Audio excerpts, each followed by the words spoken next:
parado acá adelante dándolo, en realidad, como dice Angelina, somos MOL los dos, ¿no? Natalie y yo, Morón y Oliri, que estuvimos trabajando este tiempo, hace como un año más, que nos pusimos a trabajar en esto. Y si bien ustedes dirán, bueno, ¿qué más hay para hacer en Verbenacias? Si hace tantos años que se trabaja en esta familia, desde la Troncoso más o menos, no sé si antes más, eh, resta mucho por hacer, e interesante. Sí, las verbenáceas, para aquellos o aquellas que no estén habituados, es una familia de gamopétalas, ¿sí? Corola soldada, típica del continente americano y que uno las distingue por estas flores que típicamente en general son hipocraterimorfas, que son ligeramente zigomorfas, o sea, tienen una bilateralidad pero mucho menos marcada que en las lamiáceas, por ejemplo, hojas opuestas, decusadas, en general muy asociadas a que son plantas aromáticas, algo que no es del todo real, sino que es uno de los linajes, las lantaneas, lantana, lipia, aloisia, son las plantas aromáticas, el resto no, pero básicamente esa sería la introducción morfológica a la familia que desde los a principios, sí, 1993 más o menos, una gran circunscripción, siendo que son aromáticas, fitotaxis opuestas, flores zigomorfas, androceodo con 4 estambres en general, siempre se postuló que era la familia hermana o la familia derivada de las lamiáceas. ¿Sí? Eso se mantuvo durante mucho tiempo ese paradigma. A principios de los 90, con la revolución del ADN en sus auges, lo que se encontró es que en realidad los dos grupos, si bien están en el mismo orden que lamiales, no son grupos hermanos para nada. Y esto, que lo había hecho en cuarentena, eh, es para ilustrar el hecho que si bien, o sea, lo que llaman inercia taxonómica, ¿no? Si bien en el 93 el paradigma cambió totalmente, fíjense que estos géneros que hoy en día están en lamiáceas, fíjense la cantidad de reportes que siguen mencionando bajo verbenáceas, que me saca de quicio completamente, que no sé cómo resolverlo. El Vitex que está acá afuera es una lamiácea, pero hay gente que sigue creyendo que es una verbenácea. Y se acuerdan de morfología, el estilo ginobásico, que era lo que nos permitía distinguir unas de otras, ya no es algo, no es una sinapomorfía de las lamiáceas y ya no nos permite diferenciar tan fácilmente. Cuando se recircunscriben las verbenáceas, que en su sentido amplio están por todos lados, ¿sí? Los Vitex se encuentran en Asia, por ejemplo, lo que pasó es que la familia quedó casi exclusivamente restringida al continente americano y de hecho se postula y se evidencia que la familia se originó en el norte de Sudamérica y después estuvo en las partes tropicales. De hecho, los linajes de primera divergencia son típicamente tropicales y después hubo una explosión, una radiación muy grande en las zonas áridas y semiáridas, no solo de lo que sería el cono sur de Sudamérica, sino también en Norteamérica, México y las partes sur de Estados Unidos, que es bastante árida y por eso la mayor diversidad la encontramos en esas zonas y por eso, o en gran parte, los linajes más representados en esas zonas son los aromáticos y son como el alter ego de las lamiáceas mediterráneas aromáticas, las encontramos acá en ese mismo paralelismo, por decirlo de alguna manera. Hoy en día en América hay 750 especies, es lo que se cree, más o menos los estándares taxonómicos son esos, y en la familia tendría 800 especies, 50 están por fuera de América, en particular de unos pocos géneros que se encuentran en África, uno en Europa con verbena, después hay estaquitarfetas, lantanas, lipias. De esas 750 especies que tenemos en nuestro continente, casi que más que, no me acuerdo el ratio, es 70 y pico, debe ser como 75% más o menos, se encuentran en Sudamérica. Y la mayor parte, como casi 45% de esas 750 que tenemos en América están en el cono sur. ¿Sí? El cono sur es como la región de América que más diversidad está albergando. ¿Sí? Y mismo de endemismo, Sudamérica no solo tiene muchas especies, sino que están solo en Sudamérica y no en Norteamérica y Centroamérica. Y fíjense, este año, dentro de todas las cosas que hicimos con Natalie y todo el que le intentamos sacar a la familia, más allá de la taxonomía, Sudamérica no solo es ese lugar que alberga un montón de diversidad, sino que además alberga mucha diversidad de, en este caso, de verbenáceas que serían comestibles ligado al hecho de que las plantas son aromáticas, ¿sí? Las plantas se usan para condimentar, para sazonar, bueno, sazonar y condimentar es lo mismo, para infusiones, ¿sí? Así como se le da uso a las lamiáceas, se les da uso a las verbenáceas, pero solo que son como nuestra huella digital y no algo que heredamos de otro continente, ¿sí? Y además de esto, en Argentina esto derivó porque empezamos a revisar las plantas útiles de las verbenáceas, lo cual terminó dilucidando que las verbenáceas tienen más plantas medicinales en proporción que incluso las lamiáceas, rubiáceas, no me atrevo a decir asteráceas porque no me acuerdo, pero se posiciona la familia en función de su aromaticidad como un gran dador de plantas útiles. De hecho, en Argentina una de cada 4 verbenáceas es útil, y es mucho, ¿sí? Y ponderando que el Cono Sur tiene la mayor diversidad de verbenáceas, que tiene muchas plantas útiles, ¿no? Ligados a el crisol de comunidades que ha habido y sigue habiendo algunas. Eh, a eso, ¿no? A esa importancia que tienen las verbenáceas, se le suma que en 2012 se cumplieron 10 años de la presentación del tratamiento en flora argentina de las verbenáceas, ¿sí? Y si bien todos pensarán que con Natalie yo medio heredado, porque no participé en este tomo, eh, estábamos prácticamente de fiesta, porque 10 años es un montón de tiempo, la realidad de esto es que mientras todos estaban de fiesta, nosotros estábamos en el rincón sabiendo que pasaron 10 años y que ese tomo está hiper desactualizado. De hecho, me olvidé de traerlo, el tomo que tiene Natalie en físico está todo tachado porque cambiaron un montón de cosas. Y la verdad que si bien sabemos que en el catálogo, que lo es todo, ¿sí? Para la región, el catálogo es increíble, el catálogo del Cono Sur, ¿no? Ahí está todo actualizado permanentemente y uno en general no encuentra más con estas familias que son locales, no hay problemas. La realidad es que hacer el raconto y las comparaciones de lo que era y de lo que es algo que era necesario a fin de que el usuario o la usuaria, la palabra, eh, pudiera pudiera entender qué cambió, por qué y en función de qué. Si hay cambios que a veces uno puede decir, bueno, esto tiene sentido o no. Y básicamente, después de tomar mucho café durante todo el año, nos sentamos en la compu y lo primero que hicimos es agarrar el catálogo porque es lo que está actualizado. Si bien nosotros lo tenemos todo en la cabeza, el catálogo capaz se nos pasa algo. Y lo que empezamos a hacer es agarrar Múlgura y colaboradores, es el tomo 2012, tabularlo, o sea, agarrar taxón por taxón e ir entendiendo, bueno, este estaba en Múlgura y compararlo con lo que pasa hoy en día. A nivel tribal no pasa nada, seguimos teniendo 7 tribus de las 8 que hay eh, en el mundo, o sea que tenemos mucha diversidad tribal, pero a nivel de género ya empezamos a encontrar diferencias y pasamos de 23 géneros Múlgura y colaboradores a 22 géneros hoy en día.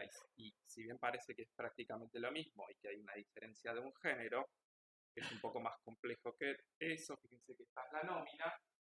En primer lugar, lo que nos pasa es que tenemos 2 géneros nuevos, Salimenea y Troncozoa, troncoso, que fueron necesarios, o sea, elegir esos 2 géneros monotípicos, los dos, fue necesario en función de la posición filogenética que encontramos para 2 especies útiles y de relevancia para la zona, para el Cono Sur en particular.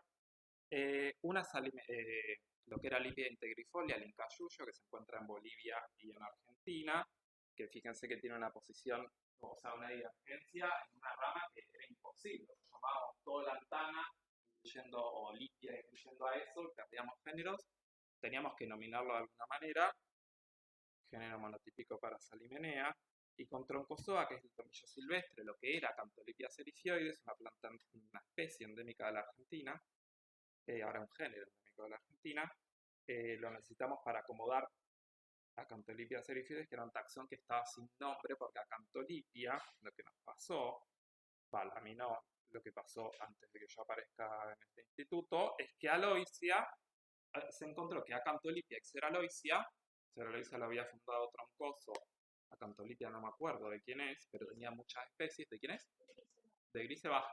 A Cantolipia era un género, no digo hiperconspicuo de especies, pero que tenía una cantidad de especies moderada que se anidan, se encontró que se anidan adentro de Aloysia. La única que no se anida, y vuelvo para atrás, es Troncozoa a Cantolipia serifioides. El tipo se metió en Aloysia, ya no se podía llamar Acantholitia, tuvimos que resolverlo. Y eso nos da las diferencias genéricas que vemos hoy en día. O sea, no es solo un género que aparecieron dos, se fueron dos. ¿Sí? A nivel específico, obviamente que también encontramos diferencias. ¿Sí? De 2012 a esta parte se trabajó en un montón de tribus. Yo metí mano en Durantea, Natalia en Lantanea, después, ¿qué más? Citarexilia, no me acuerdo qué más, qué otra tribu, Neospartonea también se estuvo ahí como metiendo mano. Y lo que encontramos es que el número de especies aumentó, ¿sí? Tenemos 4 especies más que lo referido previamente. Lo que pasó es que cuando empezamos a ver, en 2012 cuando uno hace flora hay géneros que los barre, o sea, hace el screening, pero sabes muy bien que si querés delimitar bien esa especie, capaz tenés, si la especie baja de Brasil, bueno, me tengo que poner a ver material de una zona mucho más amplia, uno más o menos resuelve y le pone maquillaje a lo que hay, pero cuando yo agarré Duranta, por ejemplo, el tratamiento que había en Mulga tal es bastante distinto a lo que es hoy en día, entonces hubo ahí especies que fueron apareciendo y otras que se fueron yendo. Y fíjense que algo que pasaba en Múlvera es que se mencionaba que había una adventicia, que es Duranta erecta, la más distribuida de Duranta, que en realidad no está, ni siquiera está naturalizada, era un problema de determinación, entonces todas las plantas que tenemos de verbenáceas son nativas. Respecto a los endemismos, pasamos de 46 verbenáceas endémicas a nivel específico a tener 41, y eso básicamente en la mayoría de los casos se debe a que se encontraron, se fue evidenciando que esa especie estaba por fuera de la Argentina y dejó de ser un endemismo. En otros casos, como el Citaraxilum georgiansenies, ese pasó a ser un endemismo, por ejemplo, porque se probó que en Bolivia esa especie no está, entonces ahora lo tenemos como endémico de acá. Y en géneros, en realidad en géneros es mucho menos los cambios que tenemos, pero sí tenemos Troncozoa como género nuevo para acomodar a Acantholitia serifioides, que es un género endémico de Patagonia, ¿sí? Y medio un poco de los Andes. No, Patagonia. Así que eso respecto a los cambios numéricos y lo más fácil que uno puede hacer, comparar lo que había, comparar con lo que tenemos y tener ahí unos resultados básicos, ¿sí? Y acá les presento, esto no sé por qué se abrió 2 veces, esto sería el arreglo tribal que tenemos hoy en día con la composición, con la riqueza específica de cada uno de esos linajes. Y fíjense claramente cómo las lantaneas y las verbeneas son las que más están aportando a la región y que se condice con que estos dos linajes, en parte, verbenea no tanto en algunas especies, pero son los que típicamente radiaron en zonas áridas y semiáridas y que constituyen el elemento característico de muchas regiones del cono sur que en gran parte son áridas. ¿Sí? Duranteas, Citarexilias, las Caselias, son tribus que en general están bien representadas más arriba en zonas tropicales y que los representantes que tenemos acá bajan o por el arco del NEA desde Brasil o por el arco mayunguero de Bolivia. ¿Sí? Tenemos mucho menos representado eso. Neospartonea es un caso particular porque si bien tiene poca riqueza específica, es una tribu que se ha originado de este lado de América, ¿sí? En el cono sur, y de hecho, fíjense que en negrita, o sea, las barras negras lo que indican son los taxones endémicos. ¿Sí? Neospartonea tiene la mitad, en Argentina la mitad de los taxones son endémicos acá, y eso es por Neosparton. Verbenea tiene mucho endemismo y Lantanea tiene bastante, ¿sí? Ahora, si desglosamos eso y empezamos a entender la contribución de los géneros, básicamente lo que tenemos es que los más numerosos son Glandularia, que está por todos lados, ¿sí? Junelia, que también tiene una riqueza interesante, y Lipia, que también, ¿sí? Son de estas dos tribus. Lantanea y Verbenea, que es lo que vamos a ir viendo, que es lo que tiene mayor representatividad a lo largo y ancho del país, ¿sí? Eso fue fácil hacerlo, tipo, tardamos nada. Pero en algún momento lo que nos pasaba era, bueno, en realidad lo que nosotros tenemos, además del catálogo, es Documenta Flora Australis, que es la mega base de datos con un montón de ocurrencias, en gran parte georreferenciadas, y que hasta este momento no había sido explotado para la familia de la manera que podía ser explotado. Y básicamente lo que hicimos es bajar de DFA todas las ocurrencias que había, depurar aquellos datos que no estuvieran georreferenciados, depurar las plantas que estaban en cultivo, depurar los centros de departamento, que eso Nos dimos cuenta después, tipo, hacer todo de vuelta, porque claro, cuando empezamos a machear, ahora lo que les voy a mostrar, eh, había puntos que no eran lo certero que necesitábamos que fueran. Básicamente tener esto, ¿sí? Que son las ocurrencias, nos permitió abrir el panorama y pasar al full screen y tener esto, o sea, todas estas ocurrencias que tenemos acá se reflejan en 3320, o sea, un montón. Obviamente que hay taxones que tienen muchas más colecciones que otros, pero en general tenemos mucho material y mucha representatividad, o sea, cada persona que se va de viaje o cada grupo que se va de viaje siempre trae verbenáceas. 2/3 del país son áridos, las plantas están generalmente en zonas áridas, son fáciles de encontrar, son lindas, ¿sí? Estas 3320 ocurrencias lo que nos permitió es empezar a entender no solo la cita de flora de, esta planta está en La Pampa y en tal lugar, bueno, no, empezar a tener una visión un poco más como macro y empezar a tabular, primero agarrar Mulgra y decir, bueno, Mulgra y colaboradores, ¿dónde dijeron que están las plantas, cada especie? Tabulamos presencia-ausencia de Mulgra y lo que nos permitió las ocurrencias es ir filtrando en los mapas y entender qué herbario que había cargado en DFA su material tenía nuevas ocurrencias que se nos estaban pasando a nosotros, porque en general cuando uno revisa, más o menos revisa acá otros herbarios, pero todo el tiempo hay herbarios, algunos más que otros, que van cargando determinaciones. Entonces, fíjense que acá hay un montón de 2, acá no se ve, lo que tenemos es una como presencia, pero empezaron a aparecer 2 que son citas que no estaban en Mulgra, y lo que nos pasó es que tuvimos que tener un feedback con un montón de curadores, porque era, hola, sí, ¿qué haces? Necesito que me mandes tal ejemplar porque necesito chequear esa determinación para fehacientemente saber si este taxón está creciendo en una provincia que no estaba citada.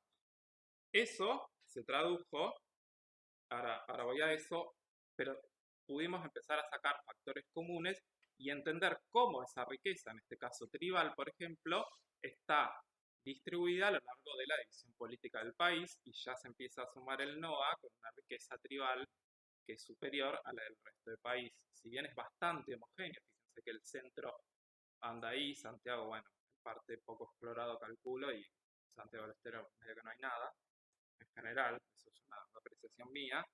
Eh, Fíjense que el NOA se destaca, ¿no? Como un gran dador de riqueza tribal. Ahora bien, esto, y ahora más adelante voy a hacer hincapié, es muy general. Yo estoy diciendo, bueno, Catamarca, Jujuy y Salta tienen un montón de riqueza tribal, pero bien sabemos que no es lo mismo la yunga salteña que la puna de Jujuy, o en Jujuy la yunga de Ledesma, y etcétera, ¿sí? Si volvemos a esto y le pedimos genérico, fíjense que la riqueza genérica tiene un patrón similar, el NOA se destaca, Jujuy, Catamarca y Salta. Cuyo surge como el segundo gran centro de riqueza genérica y después va bajando y fíjense que es bien claro en general y ahora con especies se va a ver también que conforme nos vamos para el sur la riqueza siempre baja. Las verbenáceas tienen una gran limitante que es que no toleran mucho el frío en general, la riqueza tanto para abajo como para arriba tienen una cota que no la pueden pasar, su riqueza está en general en zonas un poco más amenas. Volvemos a esto y le pedimos especies y fíjense que la riqueza específica Salta se destaca y el NOA nos aparece un segundo foco en lo que sería emisiones. Esto hay un problema de contraste porque en computadora se ve un poco más fino, acá aparece todo medio igual, pero créanme que lo que es emisiones en parte es un gran foco, el NOA es otro y la región cuyana es otro, ¿sí? En el centro este y obviamente en el sur, eso empieza a bajar. Esto traducido en un histograma, nos encontramos con la riqueza específica de cada una de esas provincias, teniéndolo tabulado. Lo que podríamos hacer es empezar a contrastarlas y entender qué onda, dónde hay más, dónde hay menos. Pero no solo eso, sino que lo que podíamos comparar era el tratamiento de Mulgra y colaboradores con el tratamiento actual nuestro y entender a partir de esta tabla cuántas ocurrencias nuevas teníamos respecto a lo que se sabía de flora y eso se tradujo, fíjense en negrita, son todas las citas nuevas que tienen cada una de las provincias para distintos taxones a nivel específico de verbenáceas. Algo que cabe destacar es que Tierra del Fuego no tiene riqueza, no hay verbenáceas en Tierra del Fuego, sí, es la única región política de la Argentina que no cuenta con verbenáceas, Islas Malvinas tampoco, que es parte de esa provincia que es medio una amalgama. ¿En qué se traduce? 78 nuevas citas de taxones para la Argentina y 11 exclusiones. Las 11 exclusiones era más fácil, las 78 nuevas citas en realidad era re sorprendente, o al menos para nosotros, porque en 10 años, no solo que uno dice esas 78 nuevas citas, son 10 años de esfuerzo de colección que nosotros no estuvimos contemplando durante este tiempo y la realidad es que no, hay un porcentaje muy bajo de esas nuevas citas que son material de 2012 hasta parte. La gran parte es material alojado en herbarios, de manera medio museo, que estaba ahí y que no sabíamos que estaba ahí, ¿sí? Y eso es como uno de los grandes resultados que tenemos, que es como que la verdad estaba ahí afuera en realidad, solo que no la estábamos explotando. Volvemos a la riqueza y veamos que en realidad lo que podemos hacer es como empezar a agarrar provincias y decir, bueno, las zonas del país, que es lo que uno más maneja, noroeste, noreste, etcétera, ¿qué riqueza tienen? Y fíjense que el noroeste claramente es el que más tiene, el noreste obvio que también, después baja Cuyo y el centro, que más o menos, el centro es mucho más grande, son muchas más provincias que lo que es Cuyo, que son 3, San Luis, San Juan, Mendoza, aún así esa zona tiene una riqueza totalmente comparable a la del centro, y Patagonia una riqueza mucho más chica, por lo que ya mencioné. Pero si pensamos, cuando nos pusimos a pensar un poquito más, lo que podíamos hacer era esto, empezar a cruzar los datos y decir, bueno, si yo en el noroeste tengo tanta riqueza específica, ahora, ¿qué riqueza genérica de esa riqueza específica estoy observando en esa zona? Y eso se traduce en esto. ¿Sí? Acá lo que nosotros, en negro están los otros géneros porque nos centramos en los más numerosos, Lantanea y Verbenea. Lantanea está en la gama del azul, Verbenea está en la gama del gris, negro es el resto de los factores.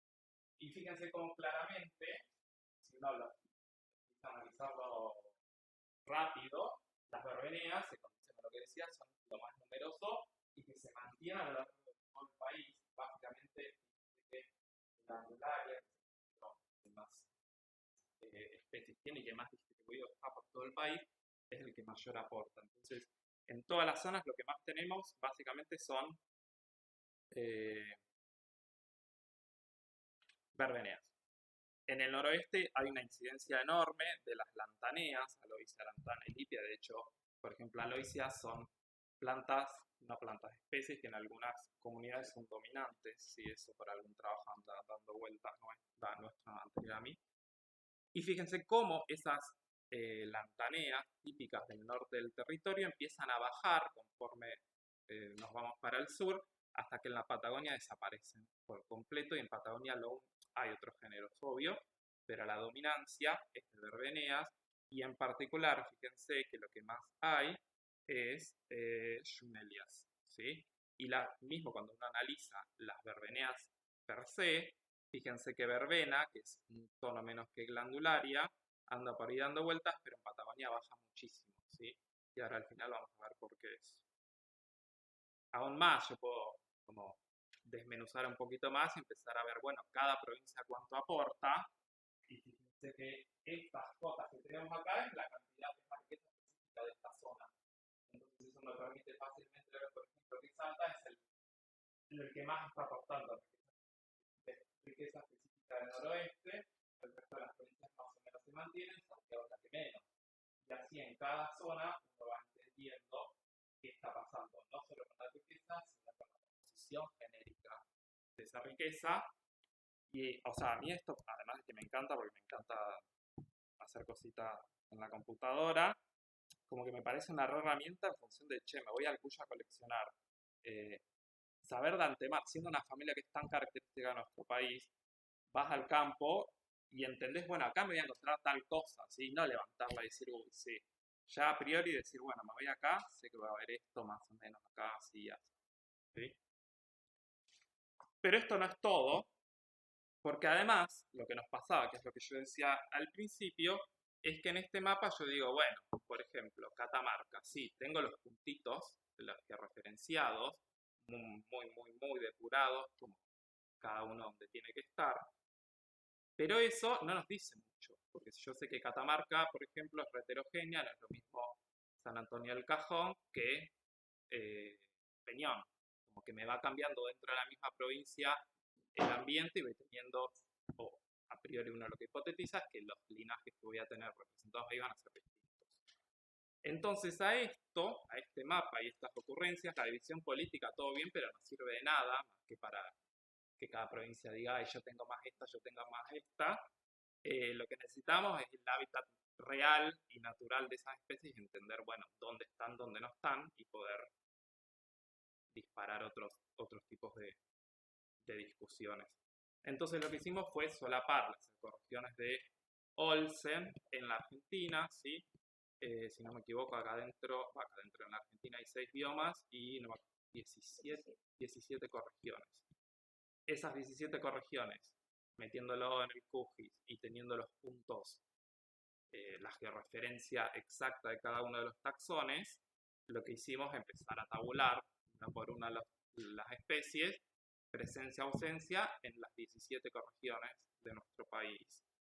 Y eso básicamente en un histograma se traduce en esto, que cada una de estos conjuntos de ecorregiones es un bioma, ¿no? Y básicamente lo que vemos es que el monte de altura y el Chaco Seco son las dos ecorregiones que mayor aporte hacen, bastante se destaca al final también,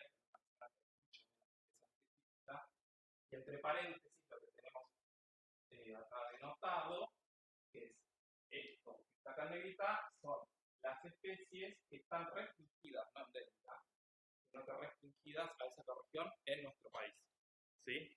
Y fíjense que en función de eso, la selva atlántica del Alto Paraná, lo que sería Misiones, si bien no tiene una riqueza específica tan alta como el monte de altura o el Chaco Seco, sí tiene mucha, lo que pasa con Misiones, esas especies que bajan de Brasil y que están ahí y que después no bajan más.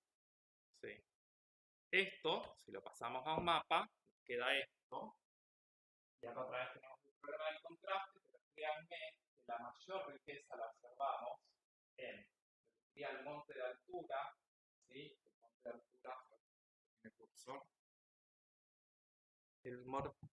se ve ahí, sí, el monte de altura está por esta zona, este es el monte bajo, que tiene baja riqueza, el monte alto es este, en lo que sería parte de Salta, Catamarca, La Rioja, y se acuerdan que cuando veíamos en el mapa teníamos la mayor riqueza en monte de altura y en el Chaco Seco, que son dos ecorregiones que si bien son de biomas distintos, son colindantes, ¿sí? Y tiene todo el sentido del mundo que este manchón que se ve acá todo junto, esto es el Chaco Seco, ¿sí?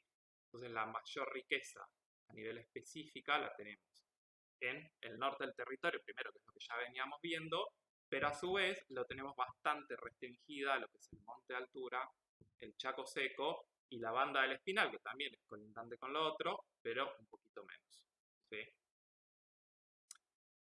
Podíamos exigirle más a la base, y era entender pararnos en taxones y entender, bueno, si bien yo veo esta riqueza, que serían todas las especies que yo tengo, ¿qué me pasa si me paro en la lantanea? Si sabemos que las lantaneas son típicas de zona árida, de decirlo y tener la intuición, bueno, la realidad es que sí, los datos son verídicos ahora y tenemos los patrones, y vemos que las lantaneas son un elemento típico del norte del territorio, de la banda del Espinal, muy poco representado en lo que es el sur del país, y en realidad esto lo podemos disgregar en cada uno de los géneros, como aloisia, lantana, salinenea y litia son típicos del norte, aloisia preponderante en el monte de altura y un poquito en el Chaco Seco, pero lantana preponderante en el Chaco Seco, salinenea tiene una sola especie monotípico, y la yuyo está por todos lados, litia, fíjense como no solo el Chaco, sino también la banda del Espinal, y el componente que tenemos patagónico de Lantanea es solo contribución de la Troncozoa silvestre, que es el tomillo silvestre, que es el género y la especie endémica de la Argentina, ¿sí? Entonces, básicamente, con cada tribu, con cada género, lo que podemos empezar a hacer es esto. Y o sea, yo hace 10 años ya que van a ser 10 años el año que viene que estoy acá, y verbena hace de acá, de allá, de allá. Pero es la primera vez que realmente puedo tener un panorama de entender, como, che, estoy acá, bueno, más o menos esto es lo más, esto es lo menos, bla. Si lo hacemos con verbenea, que es la otra, fíjense que el patrón es completamente distinto. Las verbeneas son más numerosas, están mucho más distribuidas, no están tan restringidas. Patagonia tiene una colorimetría mucho más alta que antes, o sea, hay representatividad. Pero si lo desmenuzamos, ¿qué nos pasa? Fíjense la impronta andino-patagónica de Junelia y de Mungurea, que son los típicos de esta zona. Glandularia, que está por todos lados, en parte, que es el género más copioso, pero que en general se comporta, o sea, está presente en el norte mayoritariamente, y si bien es similar a la verbena se corre mucho más a las zonas húmedas. Y verbena, lo que veíamos al principio, desaparece de Patagonia, un elemento mucho más húmedo. Así que nada, podría seguir hablando horas mostrando miles de grafiquitos de tribus y de géneros y de cosas, pero es el panorama y nuestra manera de celebrar los 10 años de que se publicó el primer tomo. Y, o sea, esto ya está reavanzado y esperamos poder mandarlo pronto. Pero bueno, hay pocos antecedentes de este tipo de análisis para familias argentinas, uno de Pozzi y de Ganzoli, en Poáceas, con las subtribus o tribus, no sé qué. Hay uno de Diego, en Brasicáceas, y hay uno de Cactáceas, que está un poco más flojo, de papeles, pero que es un intento de, además, Cactáceas, ¿no? Cactáceas también es un elemento típico, endémico de América. Así que nada, no todo termina en flora, sino que si bien la base está actualizada, estos patrones hay que meterle un poco de mano y entender. Y nada, espero que los inspire a sus tribus, no, sus grupos. Y eso es todo por hoy. Bueno, acá la diversidad de las más representadas, acá lo hice gratis, por ejemplo, los cartones más representados, la área peruviana, que está arriba hasta abajo, en parte verbenas, la 1, la 4, la 7, la 9, la 4, ampliamente distribuida, Itraea, que si bien Itraea es el endémico, ¿no? Se me confunde con dipirena. ¿No es endémico? No, tiene 2. Monotípico. Está muy distribuido. Esta es la fila que está por todos lados. Un elemento que si bien está en el país, está en toda América. No es que es algo que nos caracterice, pero sí es fácil de encontrar. Y ahora sí, se acabó.